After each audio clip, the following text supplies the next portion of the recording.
سفیان بن عیینہ نے بیان کیا، ان سے منصور بن صفیہ نے، ان سے ان کے والدہ نے، اور ان سے عائشہ رضی اللہ عنہا نے کہ ایک خاتون نے رسول اللہ صلی اللہ علیہ وسلم سے سوال کیا۔ دوسری سند امام بخاری نے کہا اور ہم سے محمد نے بیان کیا، یعنی ابن عقبہ نے کہا ہم سے فضیل بن سلیمان نمیری بصری نے بیان کیا، کہا ہم سے منصور بن عبد الرحمن بن شیبہ نے بیان کیا، ان سے ان کی والدہ نے اور ان سے عائشہ رضی اللہ عنہا نے کہ ایک عورت نے رسول کریم صلی اللہ علیہ وسلم سے حیض کے متعلق پوچھا کہ اس سے غسل کس طرح کیا جائے۔ حضرت صلی اللہ علیہ وسلم نے فرمایا کہ مشک لگا ہوا ایک کپڑا لے کر اس سے پاکی حاصل کر۔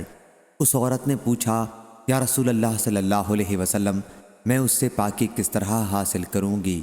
حضرت صلی اللہ علیہ وسلم نے فرمایا کہ اس سے پاکی حاصل کرو۔ انہوں نے پھر پوچھا کہ کس طرح پاکی حاصل کروں؟ حضرت صلی اللہ علیہ وسلم نے پھر وہی جواب دیا کہ پاکی حاصل کرو۔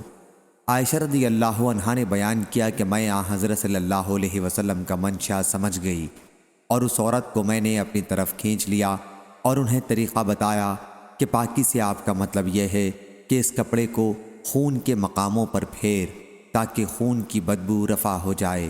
صحیح بخاری حدیث نمبر 7357۔